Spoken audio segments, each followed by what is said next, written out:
A bênção, Deus fala, tá bom, eu vou te dar a bênção. Só que aí demora, passa 1 ano, 2 anos, 10 anos. Não foi assim com Abraão primeiro? Olha, você vai ser pai de muitas nações. Abraão amorteceu o corpo dele para ele ter o filho da promessa. E Deus deu o primeiro Viagra para ele, que foi tão forte que depois ele teve mais filhos até com outra mulher depois que Sara morreu.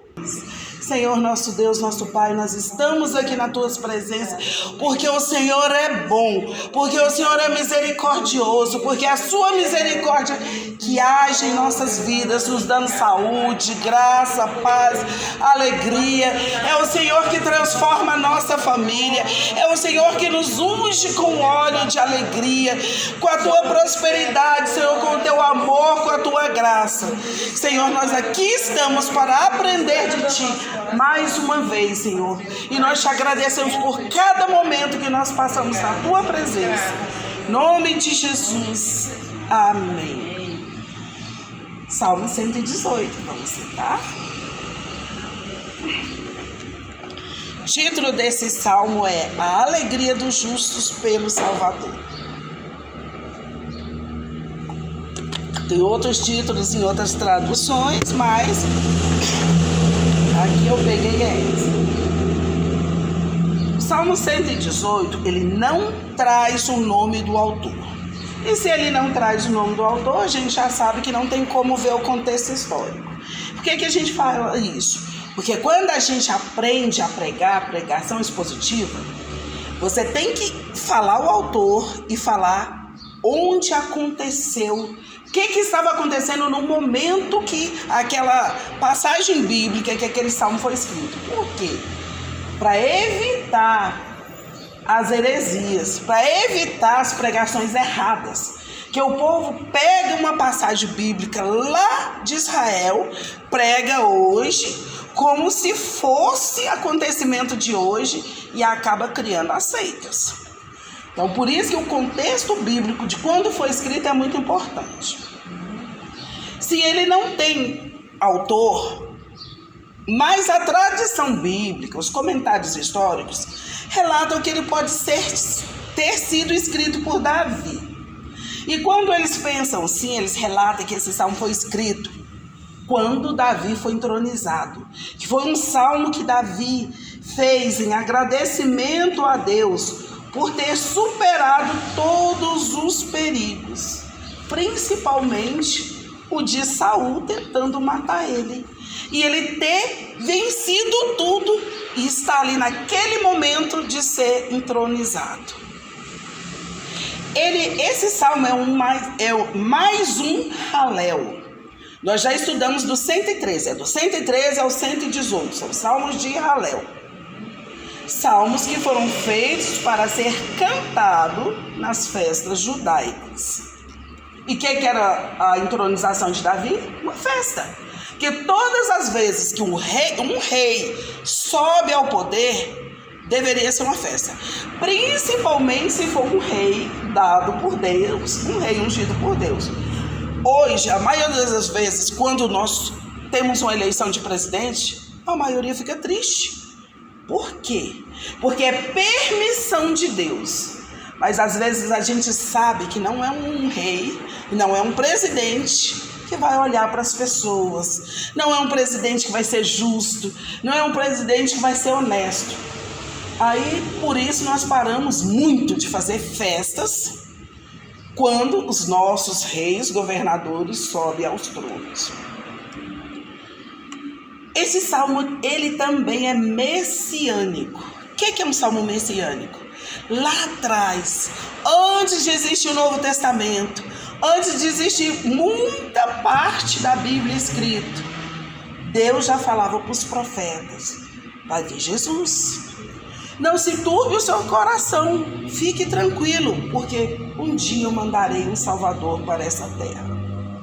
E esse salmo ainda fala de Jesus como a pedra angular.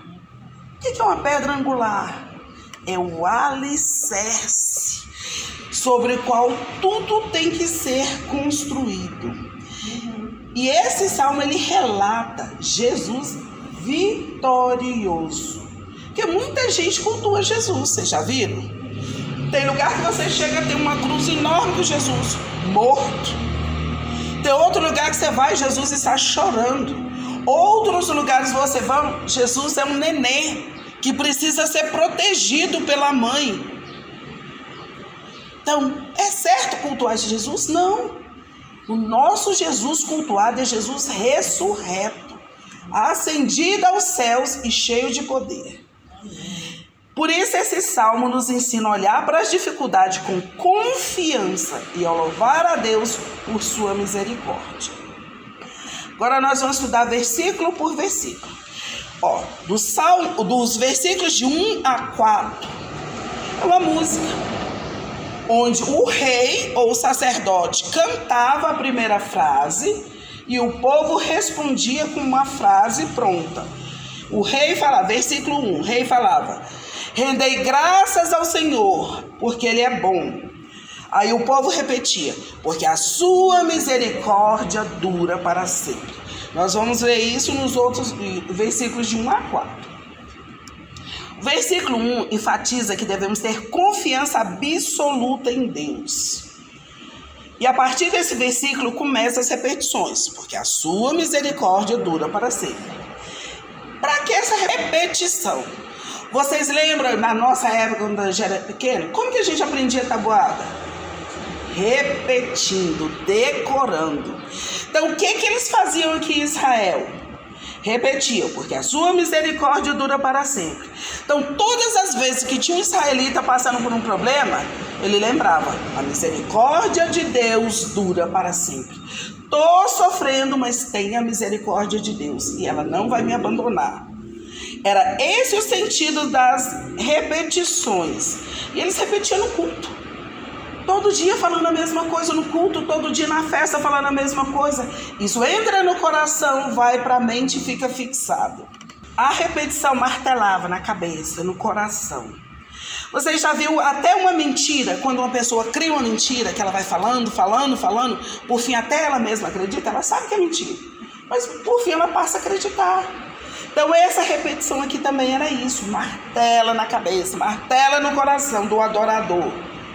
E aí ele vai pensar: meu Deus é fiel, meu Deus é leal, meu Deus nunca vai me abandonar. A estrutura é chamada de antifonal. Um fala e o outro repete. Isso é um canto, uma liturgia. Separa-se dois coros e fala. Os cantores se alternam. Hoje, como nós conhecemos isso? Jogral, ou então canto responsivo. Quando uma pessoa fala, o canto responsivo, eu canto uma coisa, aí vocês respondem outra. Mas tudo na mesma melodia, tudo encaixando um no outro. E esse salmo começa e termina exatamente com o mesmo versículo. Rendei graças ao Senhor porque Ele é bom, porque a sua misericórdia dura para sempre. Isso é feito para criar o ciclo completo. Faz parte, toda música é uma poesia. E nessa poesia cria-se um ciclo completo. Eu começo a música e eu termino com a mesma mensagem. Porque vocês já viram aquelas mensagens que o pregador lê um versículo. Aí ele devagar e termina. A hora que ele termina, você fala assim: olha, mas por que ele leu aquele versículo? Ele não falou nada do que ele leu. E aqui o salmista está nos ensinando: quando nós formos pregar, cantando, falando, você tem que começar na palavra que você começou, você termina. Porque não adianta eu ler uma coisa e pregar outra. A hora que você olha para a igreja, ela está toda dispersa, ela já está saindo, bebendo água, indo no banheiro, porque não interessa mais. Agora nós vamos ler o versículo 2, 3 e 4. Versículo 2. Diga, pois, Israel, sim, a sua misericórdia dura para sempre. Versículo 3. Diga, pois, a casa de Arão, sim, a sua misericórdia dura para sempre. Versículo 4. Diga, pois, os que temem ao Senhor, sim, a sua misericórdia dura para sempre. Esses versículos O salmista está convocando todo o povo para acreditar na eterna misericórdia de Deus e louvá-la. Porque às vezes a gente louva a Deus porque Ele nos dá bênção, a gente louva a Deus de medo de ir para o inferno, a gente louva a Deus porque acostumou. E aqui fala que não, que nós devemos louvar a Deus porque a gente acredita nele. E a gente acredita em todos os atributos de Deus. Não é só numa parte da Bíblia, não é só num atributo de Deus. E ele começa convocando: diga, pois, Israel, quer dizer, os israelitas, diga, pois, a casa de Arão, os sacerdotes, depois digam os que temem ao Senhor, a igreja do Senhor. E aí ele fechou o círculo. Começa o povo escolhido de Deus, Israel, depois passa para todos os líderes da igreja e passa para toda a igreja. Então todos devem temer ao Senhor e acreditar nas misericórdias do Senhor.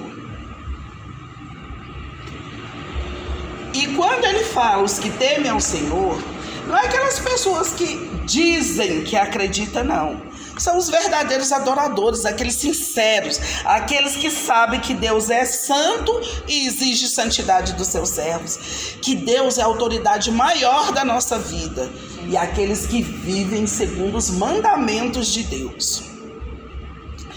Sua bondade dura para sempre é uma expressão que destaca o amor leal de Deus. Não é um amor passageiro. Que às vezes, hoje a gente está todo feliz, Deus tem misericórdia. Amanhã a gente está sofrendo e fala: Deus esqueceu de mim.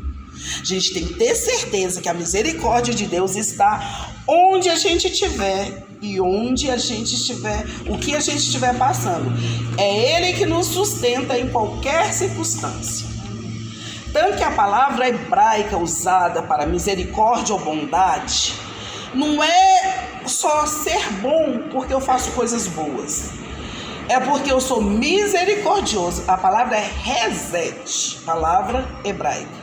É porque Deus é misericordioso. Porque o amor de Deus é leal. Porque Ele é bondoso. Porque Ele é benigno. E porque Ele é fiel.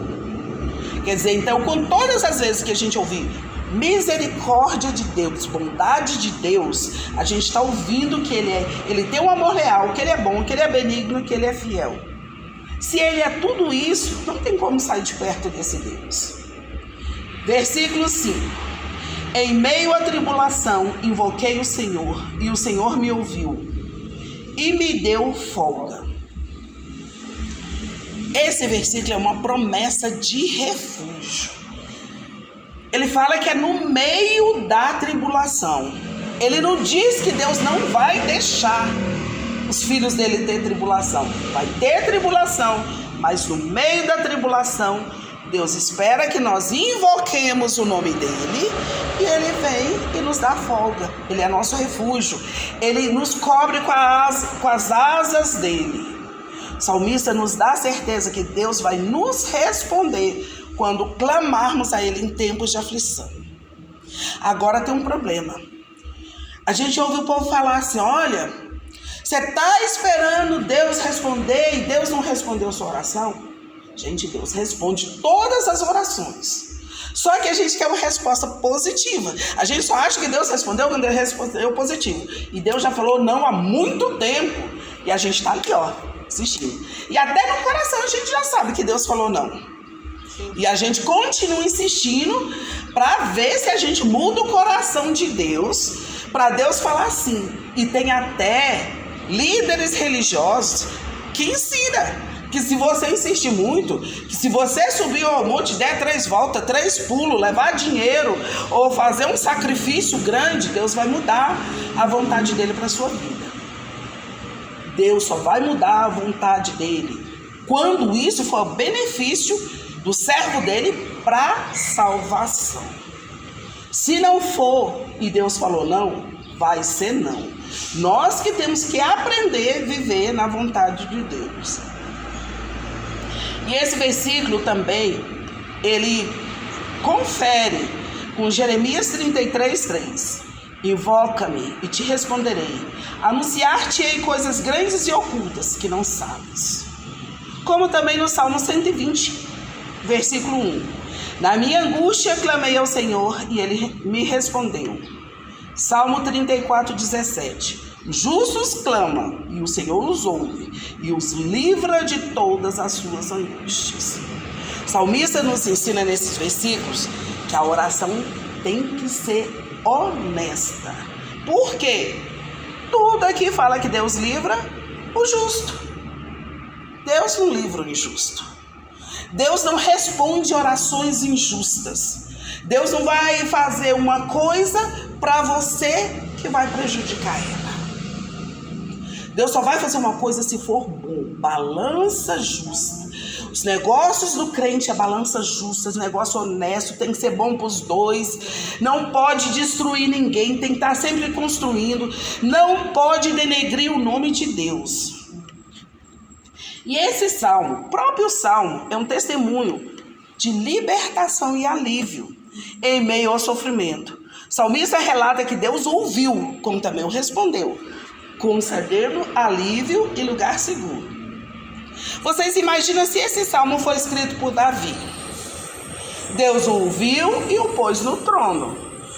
Mas primeiro ele foi perseguido. Depois que ele estava no trono, ele teve problema com a filha, com os filhos, mas ele sempre estava no lugar seguro. Quem não estava no lugar seguro? Saul, que pecou e começou a perseguir ele. Mas Deus protegeu Davi o tempo todo. Quem não estava no lugar seguro? Os filhos de Davi, que começaram a pecar, fazer o que Deus não mandava, e tiveram problemas, mas Davi estava no lugar seguro. Por mais que ele sofresse com a perseguição de Saul, com o sofrimento dos filhos dele, ele estava no lugar seguro, porque ele estava alicerçado em Deus. Esse versículo também nos mostra que o primeiro passo, enquanto estamos angustiados, é orar, invocar o nome do Senhor. E o segundo passo qual é? Esperar a resposta de Deus. E aí vem o que o povo muito contesta, que é Deus fala, sim, não, espera. Aí o povo fala, não, a palavra de Deus diz que é sim, sim ou não, não. Mas um sim, não pode ser que não venha a bênção imediata. A bênção, Deus fala, tá bom, eu vou te dar a bênção. Só que aí demora, passa 1 ano, 2 anos, 10 anos. Não foi assim com Abraão primeiro? Olha, você vai ser pai de muitas nações. Abraão amorteceu o corpo dele para ele ter o filho da promessa. E Deus deu o primeiro Viagra para ele, que foi tão forte que depois ele teve mais filhos até com outra mulher depois que Sara morreu. Então a gente tem que prestar atenção no que está escrito na Bíblia. Deus prometeu para Israel, olha, a terra prometida é de vocês. Eles já sabiam que a terra era deles, mas eles passaram 40 anos sofrendo no deserto, pecaram, ficaram, e os filhos deles receberam. Mas vocês não acreditaram, né? Isso, então existe o espera. Deus nos coloca para esperar, para a gente estar prontos para receber a bênção. Versículo 6. O Senhor está comigo, não temerei. Que me poderá fazer o homem? É uma declaração de confiança inabalável na proteção divina.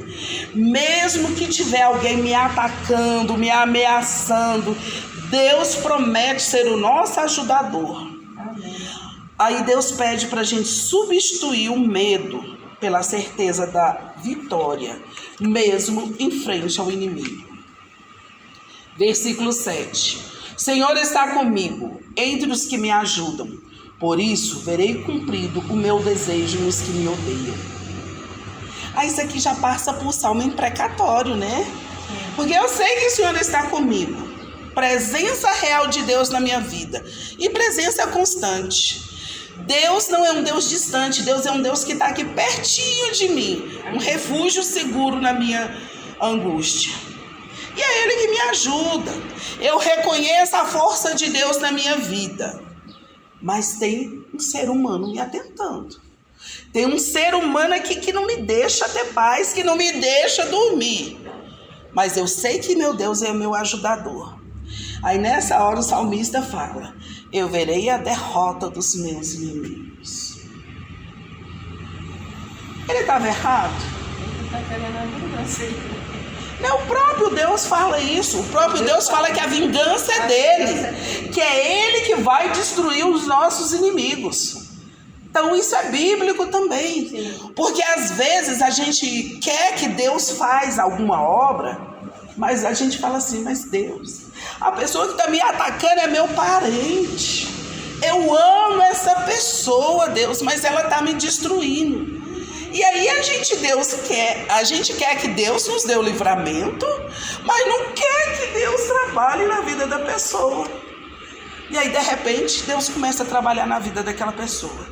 E às vezes o trabalhar, aquela pessoa começa a sofrer. E a gente está daqui vendo a outra pessoa sofrer, e a gente começa a fazer a oração contrária à outra oração que a gente tinha feito. Porque a gente pediu para Deus nos livrar do problema. E Deus está nos livrando do problema. Aí a gente chega aqui e fala assim: Deus, mas ela está sofrendo demais. Deus, não deixa eu sofrer tanto, não. Aí Deus fala assim: eu quero que você saiba o que você quer. Por isso que a Bíblia fala que o coração dobre não recebe nada. Porque uma hora você quer uma coisa, outra hora você quer outra. Você me pediu para trabalhar nessa sua situação, estou trabalhando. Se a outra pessoa está sofrendo, ela está sendo moída para ela chegar onde eu quero. Então você fica quieto no seu canto, deixa a outra sofrer. Não coloca a sua mão no sofrimento da outra, porque senão você vai sofrer junto. Vocês já viram isso muito? Por exemplo, você tem um filho que está te dando muito trabalho. Aí aquele filho começa a aprontar todas, fica todo endividado, fica sem casa para morar. E você está aqui orando por ele. Aí Deus vai, põe a mão nele. Sabe o que a pessoa faz? Pega o sustento dela e leva e entrega na mão do filho. E aí o que acontece com o filho? O filho fala: oba, gasto dele e gasto o da mãe ou do pai. E aí o pai fala: Deus. Aí Deus fala: eu não pedi para você pôr sua mão lá. Você pôs, agora você vai sofrer por 40 anos junto com ele. E aí a gente não entende, a gente acha que é coisa do inimigo. Isso é coisa nossa. Coisa nossa, porque a gente não leu a Bíblia e não aprendeu de Deus que não era para a gente pôr a mão ali enquanto Deus estava trabalhando. Vamos ler agora os versículos 8 e 9. Melhor é buscar refúgio no Senhor do que confiar no homem. 9. Melhor é buscar refúgio no Senhor do que confiar em príncipes. Esses versículos nos ensinam que é melhor e mais seguro ficar junto de Deus, independente do que esteja acontecendo. Porque por muitas vezes a gente fala assim: o meu problema está tão grave que eu vou pedir ajuda para aquela pessoa que sabe lá mexer naquele negócio. E às vezes nós queremos antecipar e nós fazemos igual Sara. Sara quis antecipar Abraão ser pai de muitas nações e achou um problema que nós temos problema até hoje com isso. Tem guerra no Oriente Médio até hoje por causa dessa decisão de Sara. E aqui fala: confia no Senhor. Não que você não possa recorrer a outra pessoa, mas você só pode quando Deus libera no seu coração, quando Deus fala que vai dar certo, e não achando que Deus não vai dar conta do problema e vai lá resolver. Até porque para Jesus ser enterrado foram falar com o senador, e o senador foi lá, usou do privilégio que ele tinha com os governantes. José de Arimateia foi lá, pegou o corpo de Jesus e enterrou. Então a Bíblia não proíbe que a gente vai atrás de pessoas poderosas para resolver problemas. Ela só nos ensina que primeiro a gente confia em Deus, primeiro a gente pede orientação de Deus, e aí a gente vai sobre a palavra de Deus falar com os governadores ou com quem for para resolver algum problema. Esses versículos colocam a confiança em Deus acima de qualquer ajuda humana, incluindo príncipes, reis e líderes poderosos. Porque a humanidade é falha, inconstante e limitada. Nós somos incapazes de garantir uma verdadeira proteção a outras pessoas que estão passando por crises profundas. Nosso verdadeiro refúgio se chama Jesus Cristo. Versículos 10 e 11. Todas as nações me cercaram, mas em nome do Senhor as destruí. Cercaram-me de todos os lados, mas em nome do Senhor as destruí. O salmista aqui está dizendo que ele estava tão cheio de problemas, mas tão, que ele se sentia em guerra. A gente pensa até que é Davi mesmo. Sim, dá para pensar que é Davi. Isso, mas dá para pensar que somos nós. Sim. Porque às vezes nós estamos tão cheios de problema, a gente chega em casa problema, vai para o trabalho problema, vem para a igreja problema, a gente fala assim, eu estou cercado. Parece que onde que eu vou, todas as pessoas estão contra mim. Parece que todo mundo quer me destruir. Mas ele também fala aqui, ó. Mas em nome do Senhor as destruir. Então é para a gente continuar firme, porque os adversários vão ser derrotados por Deus e não por nós.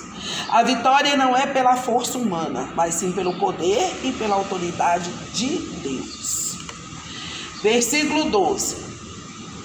Como abelhas me cercaram, porém como fogo em espinhos foram queimadas, em nome do Senhor a destruir. A comparação com a abelha ilustra que eram muitos inimigos, que eram poderosos, que eram agressivos e que atacavam de todos os lados. A expressão fogo em espinhos refere a galhos secos, porque quando a pessoa está numa mata, num lugar, e vem aquele enxame de abelha que vai entrar no olho, no ouvido, que não tem para onde ela fugir, ela pega a coisa que está ali, que pega fogo mais rápido. Normalmente são espinheiros secos. Aí você taca fogo, ela sai fumaça e você consegue que um pouco das abelhas saia de perto de você. É uma ameaça assustadora. O que é que nós fazemos, nós crentes? Nós estamos num lugar, nós somos atacados de todos os lados. O que é esse fogo? O que é essa fumaça? É o Espírito Santo de Deus. Nós nos enchemos do Espírito Santo de Deus. Ali, como diz a Bíblia, entra para o nosso quarto, tranca a porta, começamos a orar, o Espírito Santo vem sobre nós e nós saímos de lá cheio do Espírito Santo. A hora que a gente sai de fora para enfrentar o inimigo, Deus já pôs palavra em nossas bocas. Deus já nos pôs atitudes diferentes. Como Ele agiria, nós vamos agir de frente àquele inimigo que está na nossa frente, e ele não vai ser mais tão assustador. Porque como as abelhas fogem da fumaça, ele vai fugir do poder do Espírito Santo de Deus. Versículo 13. Empurraram-me violentamente para me fazer cair, porém o Senhor me amparou. Empurraram-me violentamente nos mostra que o inimigo é forte, que a oposição é forte. E que mesmo que as outras pessoas, ou seja doença, ou qualquer mal que estiver vindo, com o objetivo de nos destruir, de nos matar, nós não cairemos, porque o próprio Deus vai nos amparar. Mas e se a gente morrer? Ele nos busca e nos leva para o reino dele. Então, de todo jeito, a gente não caiu. É como o povo, a gente caiu para cima, né? E o povo diz, o crente cai, morre, mas ele sobe. Então, é vitória do mesmo jeito. E esses versículos são messiânicos. Pois aqui, quando ele está falando disso, ele está falando da vitória de Jesus contra os seus inimigos. Jesus foi rejeitado pelos homens. Ele foi atacado por todos os lados. Mas Deus estava com ele em todos os momentos. E ele tinha certeza que Deus estava com ele. E Deus o deixou morrer, mas o levou aos céus. Por quê? Muita gente fala assim, Deus não é tão poderoso. Por que ele não matou? Porque ele não salvou o mundo sem deixar o filho dele morrer. Ele podia ter feito isso. Porque ele, todos os pecados, ele tinha que passar pela morte. Pois é, ele podia, mas ele pode falar.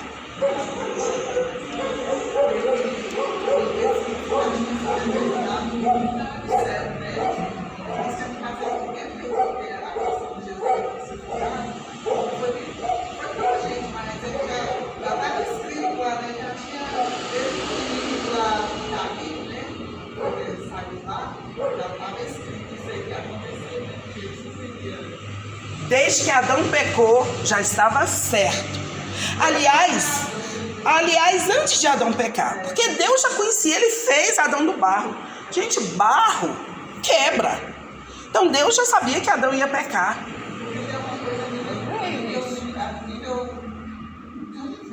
Isso. Aí Deus já sabia que Adão ia pecar, então ele já tinha feito o plano de mandar Jesus. E Deus já sabia que aquela guerra lá no céu ia acabar com os anjos descendo, porque ninguém pega Deus de surpresa. Muitas vezes a gente ouve o povo falando assim, porque quando Adão pecou, Deus criou o plano de mandar Jesus. Gente, Deus é tão poderoso que nada sai da mão dele, nada passa batido, não. O pensamento de Deus. Pois é, porque a nossa cabeça é desse tamanhozinho. Deus sabe o início, o meio, o fim. Ele sabe tudo. Eu não lembro direito, mas eu não lembro. Ele vai explicar por que dessa questão a gente vai ter uma questão muito maior, universal, como falar, Eu penso assim, que todos, quando o povo pecava, tinha que entregar um animal, fazer o holocausto tudo ali, oferecer a Deus, né? E Jesus foi esse último sacrifício, como Cordeiro Santo. Ele não tinha pecado. Mas como o salário do pecado é a morte, eu acho que é assim, na minha mente. Ele teria que passar por isso, pela morte. Mas não ficar morto. Deus, né, na sabedoria dele, ia levá-lo aos céus e mostrar o poder do povo. O povo tinha que saber disso. É assim, eu que entendo, não sei se está certo. Qual era a resposta de todo servo de Deus? Deus, nós não conseguimos cumprir a tua palavra. Nós não conseguimos nos santificar. Deus mandou Jesus para a terra para ele viver, cumprir tudo, viver sem pecado, que cumprir toda a lei, né? Ser humilhado, ser maltratado, ser expulso, ser rejeitado pela própria família. Que não se esqueça que a família de Jesus só se converteu depois que ele morreu, no sofrimento dele. Antes a família de Jesus não aceitava o que ele falava. Os parentes de Jesus não aceitavam. Tanto que ele falava que em Nazaré ele não podia fazer muitos milagres. O povo não acreditava nele. Porque era a família dele. E aí, Jesus passou por tudo isso. E Jesus caiu, morreu e ressuscitou. O que isso significa? Que nós vamos passar por tudo isso, que cada ser humano passa pelos mesmos sofrimentos que Jesus passou. Cada ser humano tem a chance de querer ir para o céu ou ir para o inferno, e depois para o lago de fogo. Mas as pessoas acham... O inferno é um principado. O inferno é um principado, porque agora ele está aí. Agora ele é um lugar que ele está aí. E ele é um lugar onde demônios e seus anjos estão para atentar as pessoas. Só que no final, o inferno, o demônio e seus anjos serão jogados no lago de fogo e vai se extinguir. Por isso que o inferno não é o lugar final das pessoas. Mas tem uma coisa pior. Porque Deus só oferece o céu e o inferno. As pessoas não. Nós vamos ficar aí nessa terra. As pessoas estão defendendo essa terra com unhas e dentes e quer limpar o mar e quer arrumar a mata e quer não sei o quê, porque eles acham que com o poder das mãos deles, com o poder do dinheiro deles, Eles vão restaurar essa terra e que o que Deus falou aqui, que essa terra vai passar, que esse céu vai passar, que o mar vai subir, eles acham que não, que eles vão conseguir manter isso. E que eles vão conseguir ficar aqui na terra. Quando eu li que as estrelas podem viver até 9 bilhões de anos, mas elas morrem. Elas morrem. Entendeu? Tudo então pode ser morre. Quantos anos forem que vai acontecer, mas vai acabar. Quantos rios cheios de água já morreram? É só para demonstrar o poder de Deus. Então, toda criatura, tudo que foi feito pela mão de Deus, depois do pecado do homem, vai morrer. Eu já vi gente de frente de igreja falar assim: não, mas meu marido não vai morrer não, Deus já falou para nós vamos ser arrebatados. Aí você só pergunta assim: onde você leu isso? E tem escrito assim, ó: você e seu marido vai ser arrebatado. Fala, todos pecaram, por isso todos vão morrer. E até porque, se vocês prestarem muita atenção, a vida é um problema atrás do outro. E a solução de todos os problemas é a morte. Para quem tem Deus. Para quem não tem, é outro problema maior ainda. Por quê? Porque quando um servo de Deus morre, ele vai para Deus, os problemas continuam e outras pessoas que vão resolver aquele problema. Na morte dos seus. Mas esse versículo ele é diferenciado porque assim, ó, tem umas traduções que falam assim, ó: Deus tem prazer na morte dos seus servos. Mas a palavra hebraica pode ser prazer, que ele quer que o servo morra, mas ele pode ter prazer na vida dos seus servos. Mesmo a palavra que traduz para a vida, traduz para a morte. Então pode ser Deus tem prazer na morte do seu servo, como Deus tem prazer na vida do seu servo. Na verdade quer dizer que Deus ama o servo dele em qualquer momento. Ou vivo ou morto, está dentro do amor de Deus. Também fala que a morte é a última a ser vencida, ninguém quer ser vencido, né? Sim. É uma pensamento que eu acho que Por que a morte é a última a ser vencida? Maravilhosamente, né? Você acabou de responder. Pois é, aí o inimigo vem.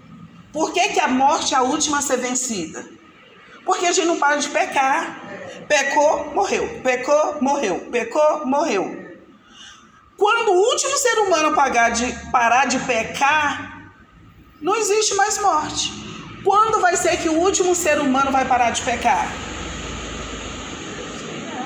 Quando esse mundo tiver acabado. Quando não existe mais ser humano, vai existir anjos. Nossos corpos são transformados, um em espírito de luz e vai para Deus, outro em espírito de trevas e vai para o lado de fogo. Não tem mais ser humano, não tem mais morte.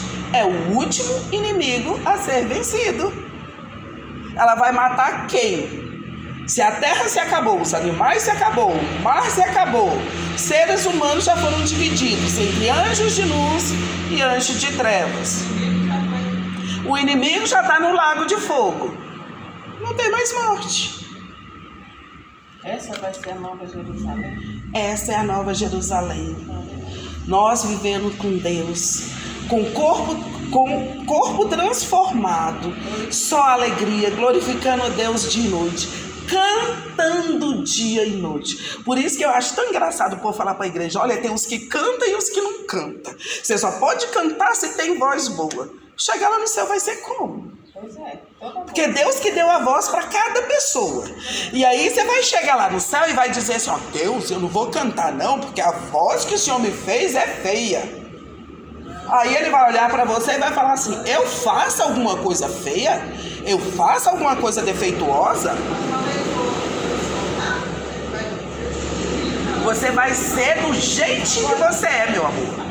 Viu? Você vai ser do mesmo jeitinho que você é. Você não vai ter o barro. Você lembra que quando Jesus apareceu para os discípulos, eles reconheceram ele depois de um tempo? Era um corpo glorificado, mas tinha a mesma aparência para os discípulos reconhecerem. Ele ainda falou, pode me tocar. E isso podia tocar nele. A voz dele, eles reconheceram. Pois é.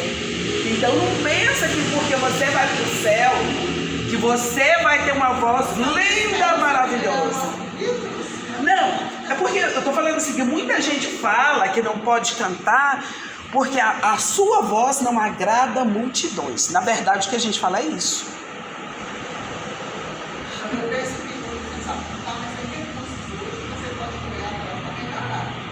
Tudo que a gente vai fazer, depois que você faz 1000 vezes, você fica muito bom. A gente fala que não sabe fazer, é porque a gente não quer fazer. Porque você fala assim, eu não sei cantar. 1 ano depois eu não sei cantar, 10 anos depois eu não sei cantar. Ah tá, você entrou numa escola de música? Ah, você pelo menos assistiu alguns vídeos em casa e começou a fazer? Ah, você fez alguns exercícios para sua voz melhorar? Não, 10 anos depois eu tô aqui, não sei cantar. Então não é você que não sabe cantar, você não quer cantar. Não se esforçou para aprender. Isso. Você aplica também a segmento, por exemplo. Tudo. Igual o Paulo. Paulo era da educação. Mas, às vezes, nos caminhos, eu vejo que outros também que pediram isso, que falavam isso, né? É outra coisa que as pessoas falam assim. Falam, olha, essas pessoas que estão aí, que diz que é doutor em divindade, que é não sei o quê, falando como se as pessoas estivessem erradas. Deus manda buscar sabedoria, Deus manda estudar, Deus manda procurar. E outra, Deus só escolheu Paulo porque ele tinha estudado. Porque para fazer o outro serviço, tinha Pedro, Tiago e João. Mas aí Deus precisava alcançar as pessoas gregas. E as pessoas gregas eram muito estudadas. Você imagina aqueles discípulos que eram brutos que só. Eles chegavam lá naquele, chamava uma coisa assim, aquele monte de gente lá discutindo filosofia. Como que ia chegar um daqueles discípulos broncos e ia discutir com eles? Não dava. E Deus é um Deus que sabe de todas as coisas. Ele foi lá, pegou Paulo, que tinha estudado, que sabia conversar com aqueles homens, transformou o coração dele e pôs lá. E ele ganhou a Grécia. E ele ganhou a Itália. Porque Deus usa cada pessoa no lugar certinho. Agora eu não vou pegar um erudito e ir pregar lá numa igreja do interior, onde todo mundo fala nós vai e nós foi. Vai mandar um pastor que fala igual eles. Isso. Agora também eu não vou pegar um pastor que fala nós vai e nos foi e ir lá pro Senado fazer um discurso. Não vai. Então Deus é um Deus que tem tudo organizadinho, tudo no lugar certo. Então não adianta alguém falar assim, ó, o jeito de pregar é esse. Não. Você estando falando do Evangelho de Deus, segundo a palavra de Deus, qualquer jeito que você falar que não saia de dentro da palavra de Deus, é o jeito de pregar. Porque uns falam cantando, outros falam rindo, outros falam do jeito que falar. Então, sendo a palavra de Deus e alcançando pessoas que nunca foram alcançadas, você está pregando. Versículo 14. Senhor é minha força e o meu cântico, porque Ele me salvou. Senhor é minha força significa reconhecer que a capacidade de resistir às dificuldades não vem de nós mesmos, mas da intervenção e do sustento de Deus. Senhor é meu cântico, indica que nossa fonte de alegria é Deus. Que até para louvar a Deus nós só louvamos porque Deus colocou alegria no nosso coração. Senhor, a minha salvação significa que Deus nos salvou do pecado, da morte eterna e da ira vindoura, dando-nos libertação real dos nossos piores inimigos. E aí, depois o que nós fazemos? Nós confiamos em Deus. Nós acreditamos que em qualquer situação Ele pode nos salvar. Esse versículo também é uma citação de Êxodo 15:2. O Senhor é a minha força e o meu cântico. Ele me foi por salvação. Este é o meu Deus, portanto, eu o louvarei. Ele é o Deus de meu Pai, por isso o exaltarei. Vamos ler agora o versículo 15 e 16. Nas tendas do justo a voz de júbilo e de salvação. A destra do Senhor faz proezas. Versículo 16. A destra do Senhor se eleva, a destra do Senhor faz proezas. Vocês perceberam que já tem um tempinho que ele parou aquelas repetições. Por quê? Porque agora aqui já é o rei, o sacerdote, afirmando coisas sobre Deus, sobre o que o Deus é capaz de fazer. Nas tendas quer dizer na casa, que as pessoas viviam em tendas, em barracas. Então é na casa, no lar da família, o Senhor faz proeza. Se há alegria na nossa casa, é porque Deus está lá, é porque Deus nos salvou. A mão de Deus, que é a destra, a mão direita é poder para Deus na Bíblia. Quando fala de mão direita, é a mão que agarra, é a mão que faz as coisas. Que a mão esquerda auxilia a mão direita a fazer as coisas, mas é a mão de poder, é aquela que vai fazer as coisas acontecer.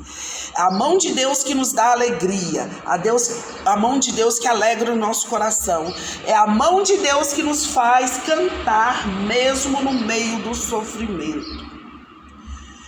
A mão de Deus, ela é tão poderosa que a gente fala assim, ó, eu vou te colocar na mão de Deus. E aí a pessoa treme. Porque quando você está na mão de Deus, se você não tiver em pecado, vai tudo bem na sua vida.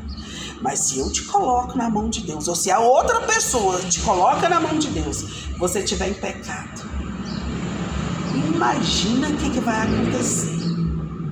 Vocês imaginam uma chapa bem quente e uma pessoa sem proteção nenhuma, descalça, ali naquele lugar. Ela vai começar a derreter. Tudo de errado na vida dela vai começar a sumir. E o pior, às vezes ela pode achar que as coisas erradas na vida dela são as coisas boas. Por exemplo, se ela estiver ali e o dinheiro dela for de tráfico, o dinheiro vai sumir tudo. Se for dinheiro de corrupção, vai sumir o dinheiro todo. Se todos os bens que ela conseguiu foi através de corrupção, ela vai perder tudo. Passar pela purificação. Vai, mas dói. Para purificar um ouro, você joga ele no fogo quente, até tirar tudo que tem nele. E às vezes tem pedra, e a hora que você puxa uma pedra, fica um machucado. Então aquela pessoa ali está na purificação de Deus. Então a gente tem que ter cuidado até em orar. Vai com Deus. Que Deus coloque a mão sobre você. Ai, gente. Isso é uma bênção para quem está na mão de Deus. Mas pode ser ruim para quem não quer sair do pecado e a gente coloca ele na mão de Deus. As pessoas justas referidas aqui são aquelas que vivem de acordo com os princípios divinos e confiam em Deus. Voz de júbilo significa todas as pessoas que servem a Deus têm um louvor nos lábios, mesmo em meio ao sofrimento, mesmo em meio à tribulação. E por que isso? Porque Deus gosta de testemunho. Sereis meus testemunhos tanto em Jerusalém quanto na Judeia. O que é isso? De que a gente vai testemunhar se a gente não passar por sofrimento? Como que a gente vai ter exemplo para falar na pregação se a gente não sofreu? Como que Deus vai nos livrar se a gente não passar por algum perigo? Então essa voz de júbilo vem através da salvação. E aqui ele está falando de salvação de coisas que nos atormentaram. Não é aquela salvação que Deus nos deu na nossa alma. Nós vamos cantar de júbilo porque Deus nos salvou de algum perigo. Irmã, são 4h15. Nós estamos na metade do salmo. Quer terminar ou quer deixar para a próxima semana? Próxima semana nós vamos começar no 17. Então tá bom. Pai, neste momento eu te peço por essas pessoas que nós colocamos nessa caderneta, Pai. Que as tuas bênçãos estejam com elas, Pai. Em primeiro lugar, a bênção da salvação. Que com ela, Senhor, vem todas as bênçãos, vem alegria, vem paz, vem cura, vem libertação de vícios, meu Pai. Nós te louvamos e te agradecemos, porque nós sabemos que o Senhor já viu, já leu cada nome, já visitou cada vida e já trouxe a tua paz. Em nome de Jesus. Amém. Obrigado por esses momentos, Senhor. Nós te louvamos por tudo, porque o Senhor é bom e porque a sua misericórdia dura para sempre. Amém. E a vitória é nossa pelo sangue de Jesus. A vitória é nossa pelo sangue de Jesus. E a vitória é nossa pelo sangue de Jesus.